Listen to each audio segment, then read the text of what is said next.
It has almost been 10 years since I was a Jehovah's Witness, which means that since my brain was fairly functional and aware of what was going on around me, about 15 years old or so, I have spent just as much time outside of the organization as I did inside the organization.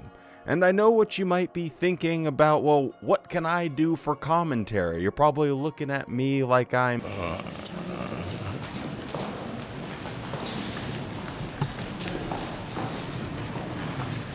But for fear of becoming the Mitch McConnell of the EXJW scene, I try and keep myself aware of what it's like to be a Jehovah's Witness in 2024, because back, 10 years ago, things were kind of popping and exciting. We had this brand new JW broadcasting. We warmly welcome you, dear brothers and sisters, for our first JW Broadcasting monthly program.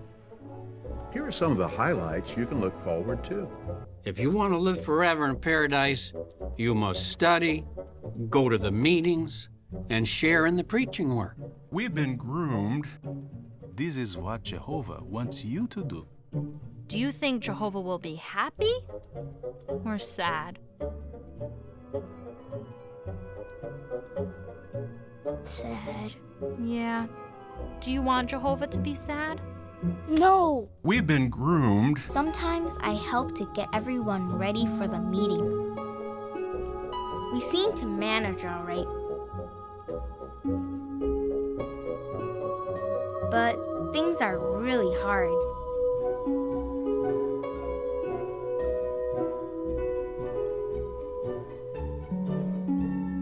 We've been groomed. The garlic powder represents inherited sin and imperfection. Never overconfidently think we can take unauthorized liberties in Jehovah's organization. We hear the phrase that some of the kids in school are nicer than some of the kids in the congregation. We've been groomed. There was a brand new update to God's holy word, the Bible, which was just a massive success. We even had cool new music videos that were anthropomorphizing Jehovah's Witness preaching carts. I'm just a cart made up of bits and pieces, a frame, a handle, and some wheels. But I'm a cart that helps to give a witness. What is that like? Let me tell you how it feels. I am telling you right now, that mother back there is not real. So between having a brand new kids cartoon, a new headquarters, moving out of Brooklyn, all of these exciting changes, there was a sense of excitement surrounding the organization. There was this idea that it was really going places and that the end was really right around the corner. It felt like Watchtower was reaching its crescendo, its pinnacle. Well, what is it like inside Watchtower these days, 10 years later? Well, I don't really feel the urge to go back to meetings and observe it for myself, so I decided to go to the place where everyone is always right about everything all of the time and don't ever disagree with them. Reddit. Now, of course, the Reddit community, there's many great people there, and it's a host of information, and I encourage people that don't go there to check it out. You will find a lot of valuable information. It's just not a place that I hang out on. I'm not an internet type person. But I decided to go in there and just type in a few searches like meetings or service or conventions, just to get an overall sense of what it's like to be a Jehovah's Witness nowadays. They really couldn't even attempt to make the meetings a little more enjoyable. God, it's like they intentionally make it boring as hell on purpose. Drier than toast. Year after year, nothing changes. Everyone is monotone. Songs sound like they are from 1945. And all we do is repeat the same things over and over. How can they not see we live in an echo chamber? Serious question. What are the reasons for why meetings and field service has low attendance and poor participation? In my congregation, in-person meeting attendance is extremely low, and field service is nearly dead. I feel like I'm talking like Stephen Lett as I read this. However, when I talk to people who rarely attend meetings, they seem to genuinely love the cult. There is zero indication they are physically in, mentally out, and no indication They're fed up with the governing body shenanigans. So, seriously, Lee, why do you think people aren't going to meetings or out in service? Are they hiding their physically in, mentally out status really well? Do you think that meetings are as important as the cult leaders want the sheep to believe? Bah! Why are so many JWs skipping in-person meetings? What is the reason many don't want to go to halls? This dude loses his edibles at the convention? What a legend. Maybe I should go on Reddit more often. But anyway, as I was scrolling and looking through, people, I didn't want to show any pictures because some people had posted a lot of pictures of very low attendance and people just slumped over in their chairs looking pretty sad and depressed. And of course, we don't want to dox anyone or anything like that. So the general sense I'm getting is that people are checked out. People don't want to be there anymore. That it's just like a few old people just holding on to scraps, but there's this overall energy, I suppose, that feels, just from what I'm reading here, that no one wants to be a Jehovah's Witness anymore. And it is a pretty stark contrast is the most Jehovah's Witness expression I think I've ever used in my life. Boy, golly gee willikers, that was awful. But what a contrast that is from when I experienced the excitement and energy of being a Jehovah's Witness. Now, as someone that likes to look at things from a historic context, I kind of asked myself the question of, well, why don't people want to be Jehovah's Witnesses anymore? And the little theory that I cooked up in my head, I found really fascinating. So let's talk about it.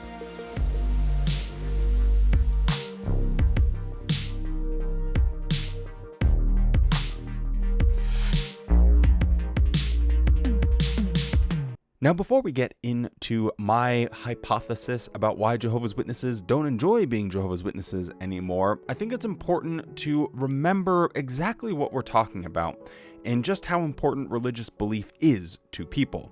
So, oftentimes people say that the strongest bonds that humans can form are between a mother and her child. But the fascinating thing about religion, especially in the context of Jehovah's Witnesses, is the belief in the organization, or that belief in the religion, is even stronger than family, than friends, than borders, national pride. There is nothing stronger. A perfect example of that is that a parent is willing to sit and watch their child die because a person in New York City has read the Bible and says, no, you cannot give your child a life-saving medical intervention. So you have to watch that little innocent child suffer and die because of that belief. And not only is that something that just happens, it's something that is praised, something that can be talked about in an audience where people will actually clap and applaud for. Before the days of distress come, in the days of distress, they arrived early on Jared at 11. Jared was diagnosed with lymphoma cancer in the middle of 1991. We started trying to figure out how we could get him the treatment that he needed, of course, but in no way would we accept a blood transfusion, and neither would Jared. When Jared was in the hospital, Child Protection Services did investigate us. They were concerned there was negligence. It was just adding to the pain. The way it turned out, they backed completely away from that. They realized we hadn't been negligent.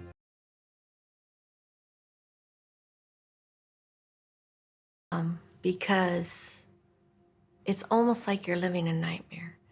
Because you never think that those things will happen to you. But it did. I didn't want people to see me cry. I didn't want pity. And I didn't. Because of that, those negative feelings, my imagination ran wild. Strong feelings I had and my sorrow almost made me stop. I prayed a lot to go back to the Kingdom Hall. The congregation cried They lost a little boy. It wasn't just Gary and Beth. They lost a little boy. How encouraging to know that Gary and Beth are able to take vacation time to travel occasionally to see their daughter and her husband, who are also serving in the traveling work. So, with keeping just how much people value their religious beliefs in the back of your mind as we break this down, let me just let you in on what started this whole idea. And that was I found this book. I was doing a bit of house cleaning, and I came across this book that I got from my grandparents. It's called Jehovah's Witnesses in the Divine Purpose, and it was published in the late 1950s.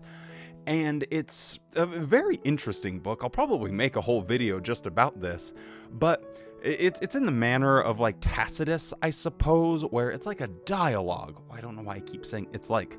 It is a dialogue between these fictitious characters showing how someone converts to becoming a Jehovah's Witness all the way back in the 50s. But as I found this and I was thumbing through it, I found this interesting little pamphlet, and it is an invitation to an old convention from 1972 that my grandma, in her perfect little cursive handwriting, no doubt was going to go to at the Denver Coliseum on July 23rd. And the convention's title was Divine Rulership, the Only Hope for All Mankind. And on the back it says, "Take life-saving action now. Bible prophecy shows that a global disaster unparalleled in human history is very near. It will come upon this wicked system of things from God's hands. Comparatively few people will be spared, but some will. Life-saving action needs to be taken immediately." This is the sense of urgency that my grandma had. Now, my grandma was born a Jehovah's Witness. She was born into the religion and lived her entire life with this message, taking life-saving action now. And going through some of her older books that I took, I don't actually think she gave them to me. I was at their house one time, and I just took them. They don't even know I have them. But anyway, I did it. Guilty as charged. Swiper, no swiping! Swiper, no swiping! But that's neither here nor there. But just looking at some of the margins of those books and how she was writing about how close the end was, how their son, my dad, who's now a grandpa, he would never, go on to have kids, and now he has grandkids, and all of this. And it really got me thinking about just how many generations have gone by where people have been believing this exact same thing, and maybe the clue as to why Jehovah's Witnesses aren't having fun anymore, why they don't enjoy their religion, because it used to be the case where it was relatively rare for someone to know someone that was born as a Jehovah's Witness and died a Jehovah's Witness. And now, just about every single person associated with the Jehovah's Witnesses now has a family member that was born into it and died into it, or died in it. And I believe that has a visceral impact on someone. When you witness an entire life cycle of a family member of wasted years, I reckon it has an impact. And Watchtower has been pressuring and putting this impetus on just how close the end is. Just like this little track from 1972, 20 years before I was even born, they were talking about it being imminent. Now, I went back all the way as far as I could to see exactly how people were talking about the religion with each generation that goes by. And an interesting correlation is to look at what was happening in the world and what has happened inside Watchtower. Because again, I think we find another clue in answering this question of why don't people just want to be Jehovah's Witnesses anymore? So let's go all the way back.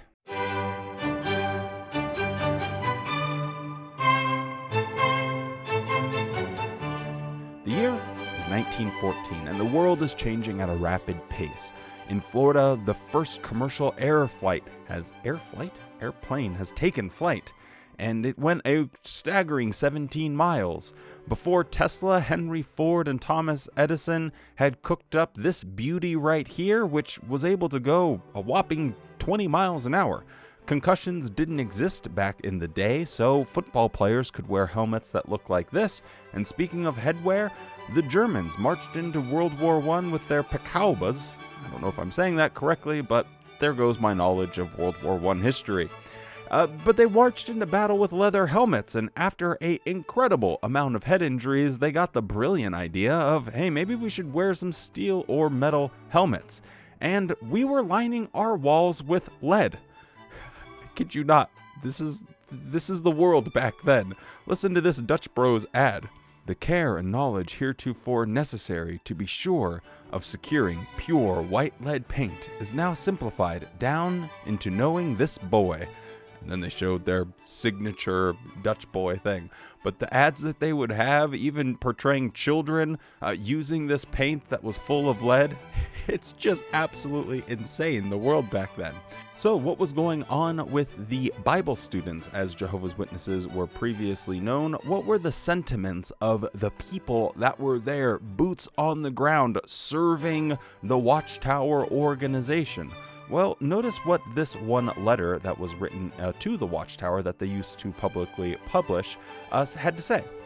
I am in possession of a copy of the first volume of the Millennial series entitled The Divine Plan of the Ages, and I believe you will be pleased to know that I am delighted with the work.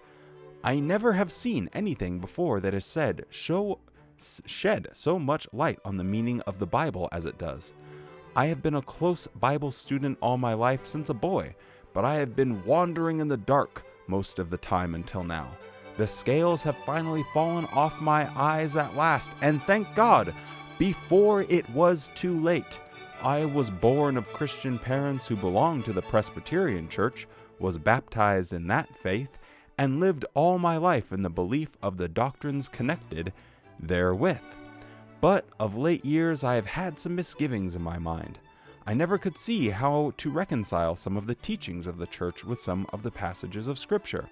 But I rejoice to say that is all made clear now. I cannot think of anything that expresses my true sentiments so well as 4 lines of poetry that I committed to memory more than 50 years ago, but never saw their beauty till now. So all the way back in 1914, I think this will be a good place to start. Someone in his 50s receives a pamphlet from Charles Taze Russell or one of his books, and his eyes are open, the scales have fallen off, and he can finally see the light. Praise be to Jesus. And he is reciting poetry that he's got in his mind. He is just absolutely elated. And the most interesting aspect of that letter that he wrote was saying that he's happy that he found the truth before it was too late. There is a sense of urgency, a sense of nearness, that the end is right around the corner. But thank Jesus, thank Jehovah's Witnesses, that he was able to find the true faith before it was too late. Now, let's advance forward another generation and see what the world of Jehovah's Witnesses and the world look like. Now, I'm using the term generation a little loosely here. I think most people kind of consider that to be about every 25 to 35 years. We're not going to get into making actuarial tables and everything. I don't want to bore you guys with a bunch of nonsensical math, but essentially, like, when does one generation, or what does one group of people surpass the group of people that were there before them? We will keep it super simple and just go forward every 25 to 35-ish years.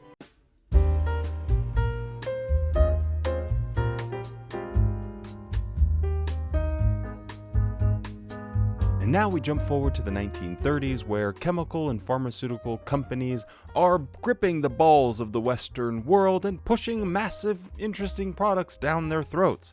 People were fascinated by mints with little holes in them. Tasty. Cigarettes were being advertised as a health product and even being endorsed by doctors with slogans like Chesterfield, "It's the best for you," and "It's so satisfying to know a doctor reports no adverse effects to the nose, throat, and sinuses from smoking Chesterfield."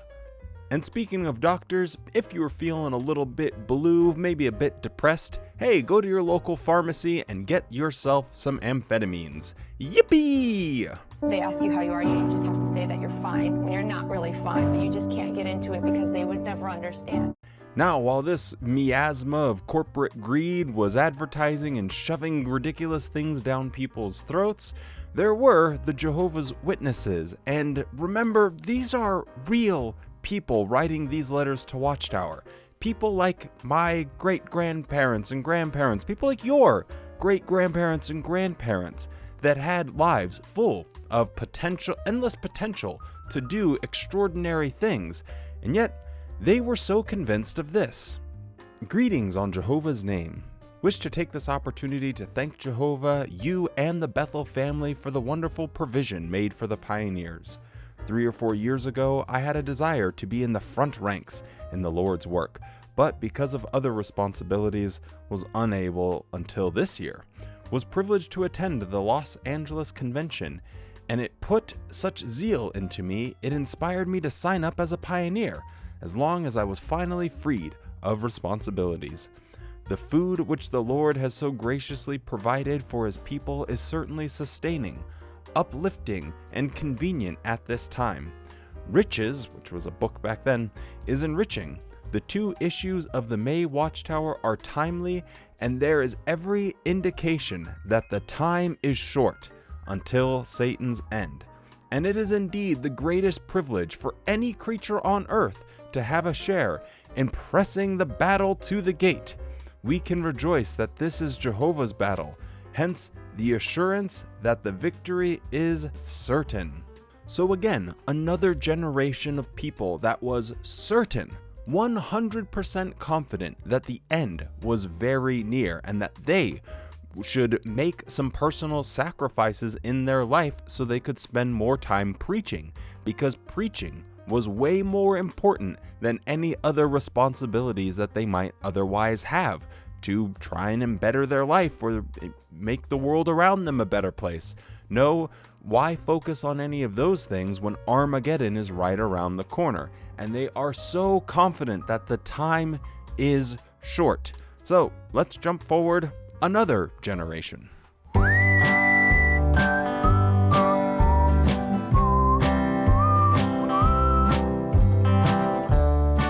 It is now the 1960s and humanity advances forward. Yuri's in space, JFK is shot, MLK has a dream, Buzz is on the moon.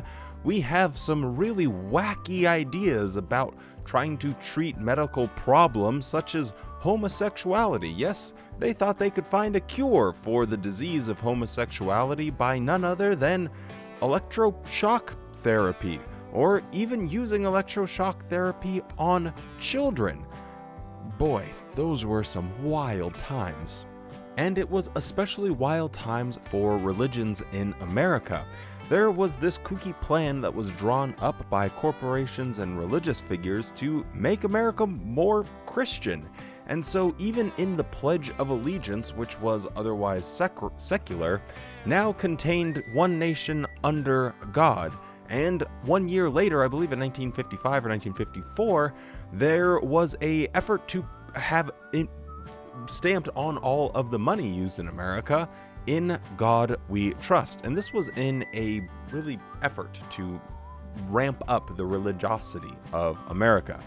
There's a really fascinating book that really breaks all of this down, and especially how Dwight Eisenhower, he grew up a very religious person in a Mennonite household, and funnily enough, his parents actually, David and Ida or something, I can't remember their names, were converted to Jehovah's Witnesses later on, but that was a little bit later, so he never really had any direct association himself. But it was during his presidency that this effort was really put forward, and the book is called One Nation Under God. I can't remember the exact author, but it's a really fascinating read, so if you're looking for a book suggestion, Now you got one that you didn't even know that you needed, and some finger guns, because those haven't been around for a while. Now, what were the Jehovah's Witnesses going through in the 1960s? Well, this was a truly tragic and terrible time, because it is one of the ugliest things in the history of all of Jehovah's Witnesses. So now we're in this third generation of Watchtower, essentially, and notice what was happening in Malawi. The 1965 yearbook reported, Jehovah's Witnesses in Malawi went through severe testing during the past year because they refused to take part in political activities. A wave of persecution was brought to bear against them. 97 kingdom halls and more than 1,000 homes of Jehovah's Witnesses were destroyed. The crops of hundreds of gardens were uprooted and destroyed, and many of the brothers and sisters were assaulted and some killed. Still, they put true worship of Jehovah God first as they continued to seek God's kingdom and its righteousness. Many people in Malawi have come to appreciate the firm stand that Jehovah's Witnesses took in remaining neutral during the political upheaval. It is good to report that at the end of the year, Jehovah's Witnesses are enjoying peace and quiet once again, and they are able to preach and assemble together freely. Here are some experiences from the branch servant who looks after Malawi and Mozambique. And then notice one of the experiences that was reported. How important it is that we not only have knowledge of the truth, but also deeply love that which we do know. During the Troubles, 2 sisters with 3-week-old babies in their arms had to flee from their homes during the night because of persecution, which had become very violent. One of the sisters had just been divorced by her husband because she had refused to do what he himself had done, that is, to renounce her faith. He was literate, but she was illiterate. Yet her faith was strong and her love of what she knew was great, even though her knowledge was limited. Brothers have not let a love of material things hold them back from making a firm stand for the truth. One brother was threatened by hooligans and was told that if he did not join with them in their political activities, that his house would be destroyed together with his fields of sweet potatoes, cassava, and maize.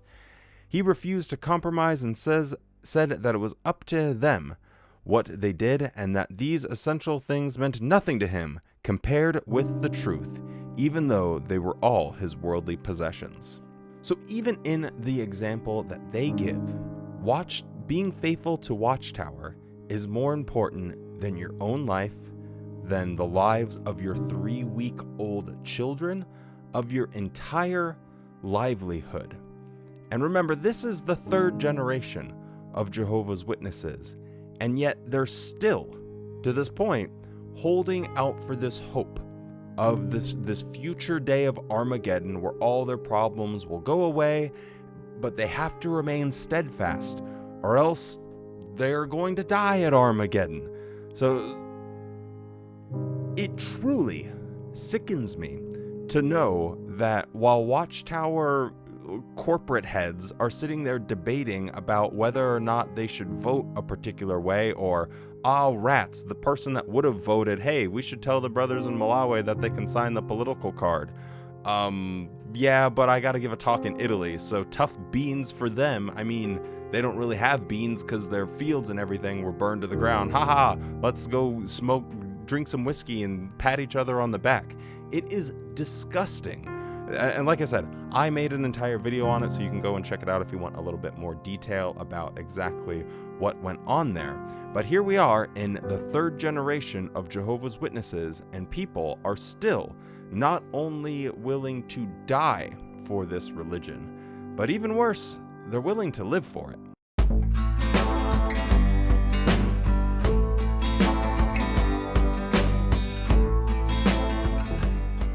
Now we're entering a very scary time, and that is the world I was born into, the 1990s. This is a wild world at the very inconabula of the internet era, the age of the internet. It's some crazy things happening in the world. For those of you that didn't go through this horrendous period of time, did you know that in order to connect to the internet, you had to unplug your phone line and plug that into a computer? Yes, you actually had wired phone connections because you weren't just walking around with a cell phone all the time. And speaking of that, the closest thing you had to a cell phone was a pager or a beeper. This was a little thing you'd carry around in your pocket, and it would vibrate and give it a little wiggle and let you know that someone was trying to get a hold of you. You then had to take coins. I don't know if you even know what that is, but they came in pennies, dimes, nickels, and quarters, and you had to insert those into what's called a pay phone. They were just these random phones that were housed in these plexiglass little greenhouses that were full of methamphetamines and smoke smell, but you could go there if you got a page and then call someone back, assuming that, you had their number memorized, because you literally had to memorize everyone's number. It was a crazy time there in the 90s, but what was happening with now the fourth generation of Jehovah's Witnesses, the generation that I grew up in?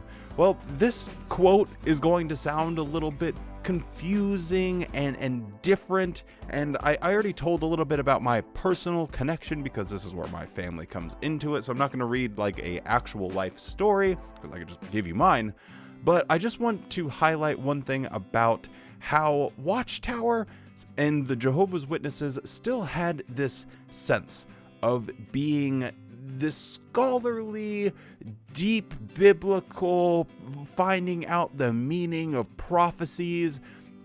It was sort of like you were peering behind the curtain of the world's affairs, and you were plugged in to the Da Vinci Code. You were Nicolas Cage going on your quest in National Treasure. You knew more than other people, but you had to decipher the code. So check this out from a book called Babylon the Great Has Fallen, God's Kingdom Rules.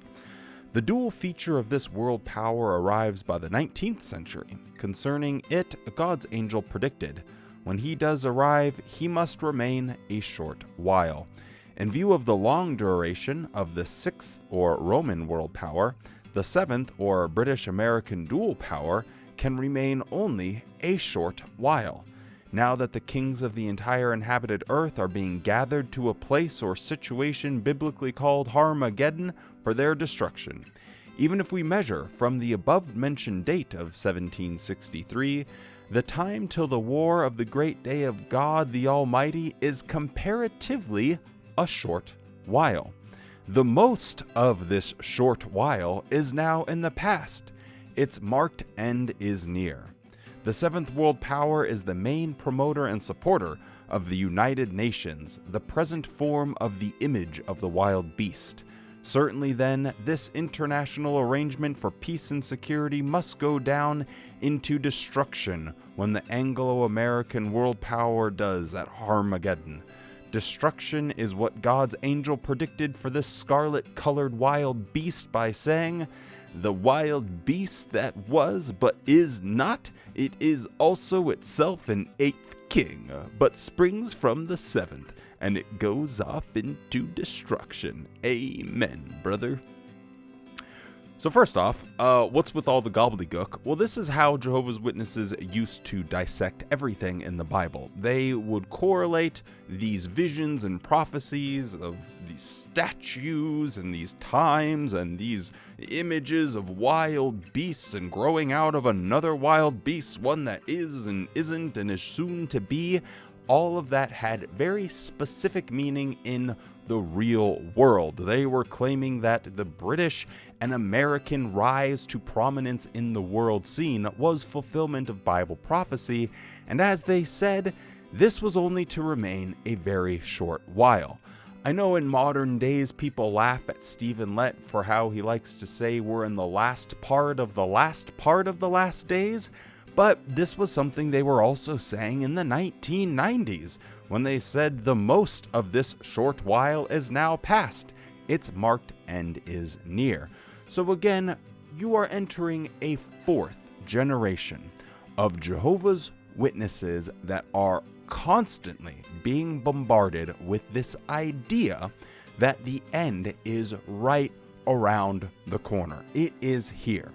So, Why did I give you guys this long-winded diatribe about what was going on in the world and these generations of Jehovah's Witnesses? Well, let's wrap it all up and spank it on the bottom and make sense of all of my yapping.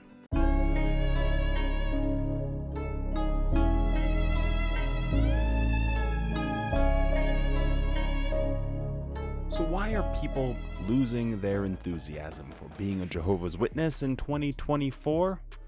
Well, look how much the world has changed since the beginning of this religion. Look at all of the bad ideas and horrible, toxic, polluting things that we were doing, and we've moved on and put them behind us.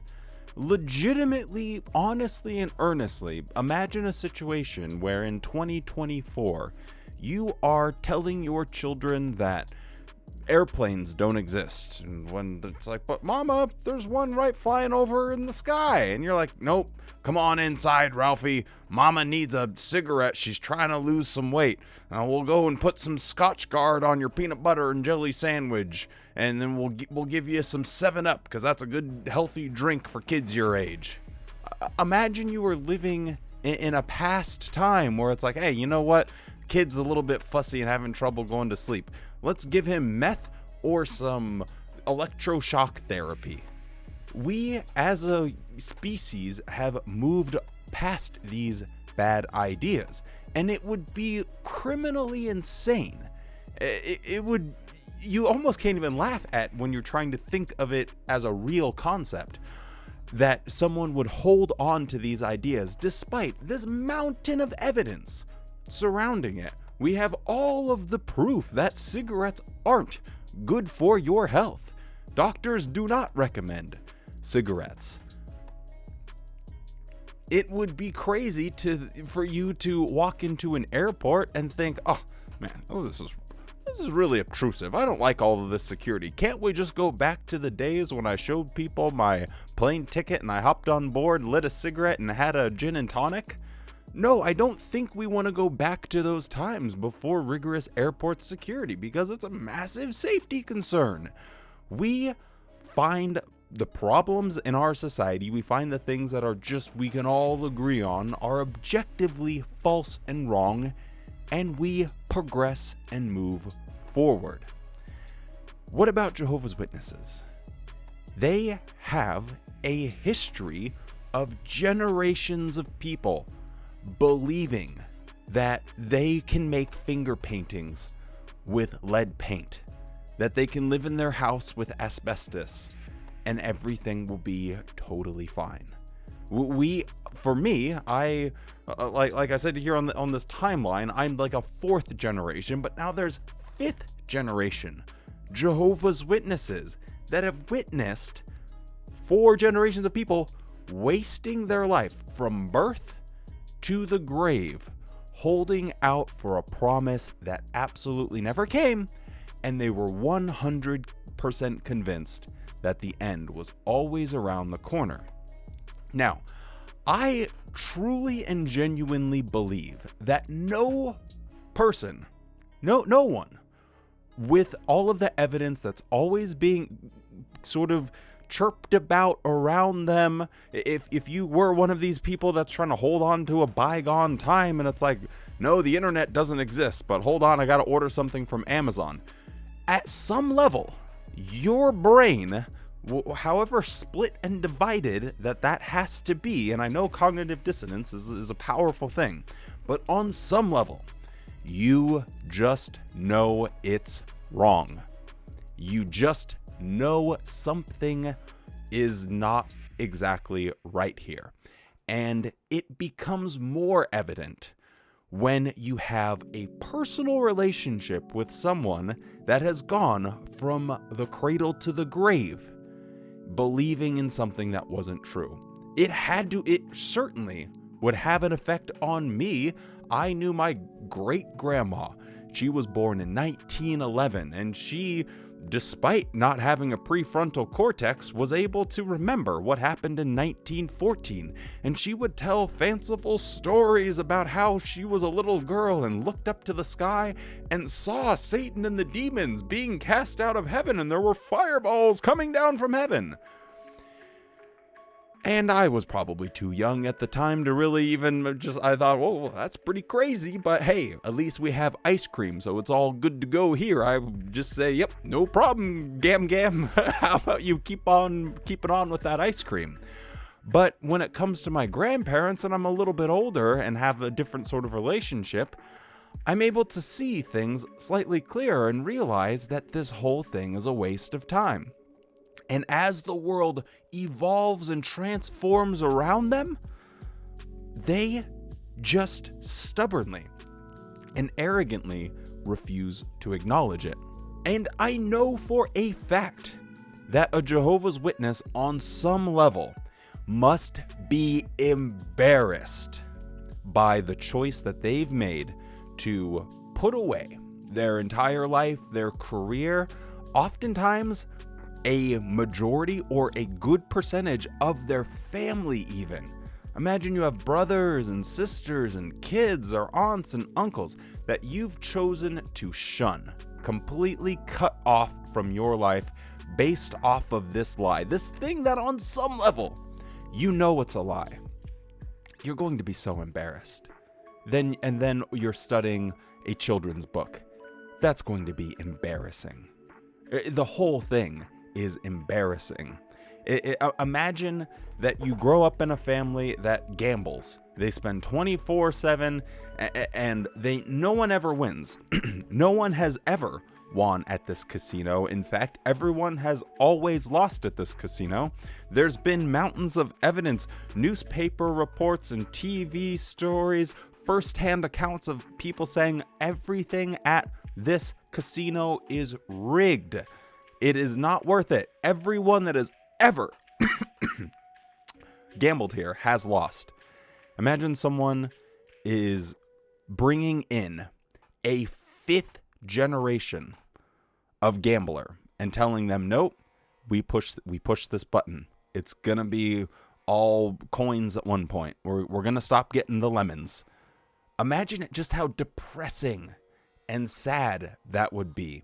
You would be embarrassed because it's just objectively and obviously not true anymore. And on some level, their brains know it. When I think about my family that is choosing to shun me and was like, I'm never going to talk to you, I really don't think that they're doing it because they believe that Armageddon is right around the corner. I think the reason they do it is their pride is in the way. Their ego is stopping them from living a happy, productive life.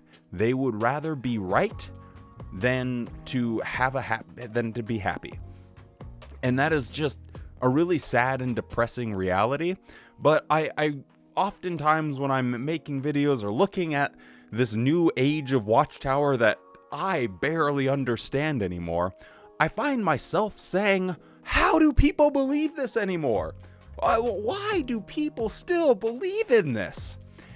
And today with this video, I think maybe we can apply a little bit of Occam's razor to the situation. What if they just don't believe it? What if that spark and that fire and that belief is actually dissipating now with this next generation? What if they're not going to be so hardcore? What if they're going to be more willing to accept higher education or life-saving medical interventions? What if they're just going to be like, yeah, that religion thing is cute and all, but I still have to live my life? I could foresee a situation where they become a lot more like other religions who, shockingly, evolved with the times because they didn't want to get left in the dark. So Watchtower's pathetic attempts at trying to update their religion, I think that's another reason why they look so cringe and terrible. It's like, okay, hey, we can have beards now. That's why it's so laughable. Because they're so far behind. Women, hey, you can wear slacks now. they think people are going to be doing cartwheels in their beards and slacks, but it's not the case.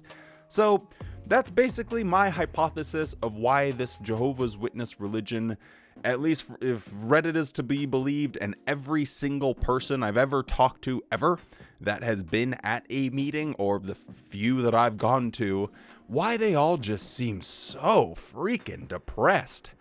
I think they're just embarrassed, and I don't think they really believe in any of this anymore. And this brings me to my final point, and it's a point that I've talked about before, but I think it fits in nicely here.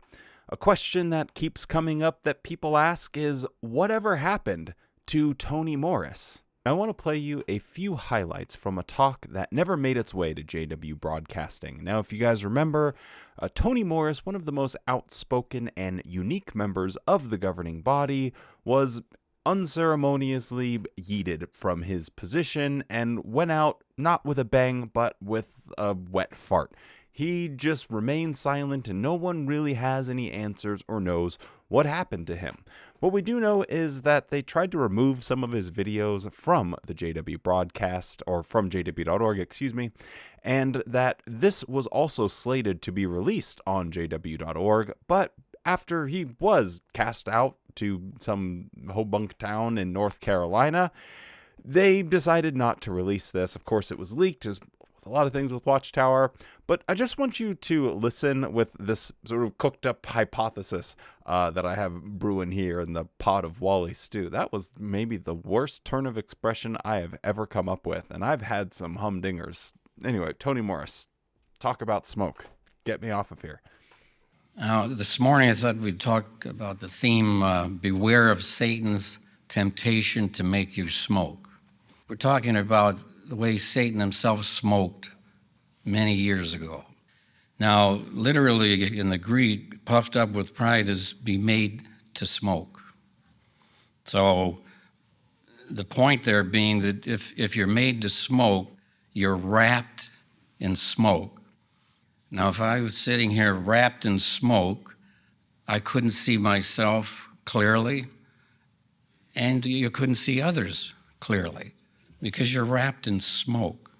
To be wrapped in smoke, puffed up with pride, is offensive to Jehovah God. And one reference made this interesting observation. Such a man, quote, is blind with pride or conceit. They are beclouded and stupid, in a beclouded and stupid state of mind as the result of pride. Now, if you go back to 1 Timothy 3:6 and focus on it there, what makes the verse so fear-inspiring is that you or myself could fall into the judgment passed on the devil if you give in to his temptation to make us smoke. What a warning. Verse 18 of Proverbs 16, pride is before a crash. You talk about arrogance, see, puffed up with pride. He really apparently thought maybe the temptation's going to work. So he couldn't see himself or Jesus clearly because of his beclouded and stupid state of mind. Now, I know he's not going to appreciate my morning worship. The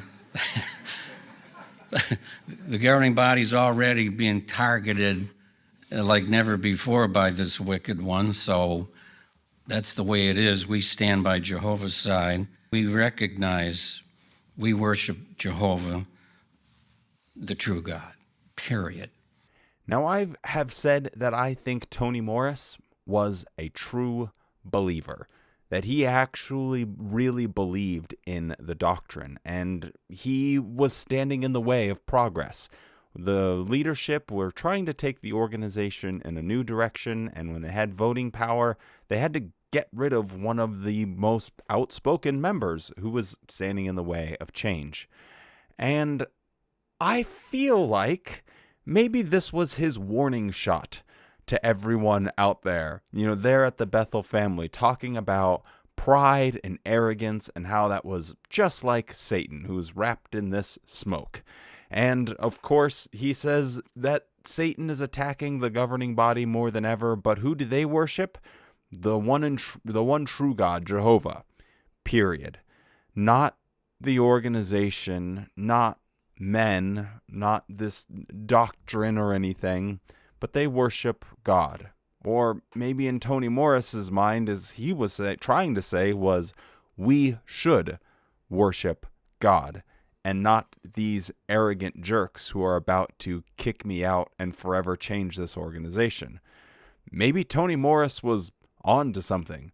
Sure, he could still believe in this crazy doctrine that's had generations and generations of changes and updates and evolved and everything, and failed prophecies and this, that, and the third. But maybe he did actually believe it all. And maybe what he saw at the very tippity top of the organization was a bunch of very prideful men who actually didn't believe it anymore. And that's what I'm trying to say, is I don't think that Jehovah's Witnesses, at their core, deep down, that they really believe it anymore. I think Tony Morris maybe was right, and that the only thing keeping them in is their arrogance and pride. But that wraps it up for this video, so stay safe, be kind, and don't forget to show yourself the same kindness that you show to others. And Tony Morris, if you're watching this, I really hope you have a good-ass day.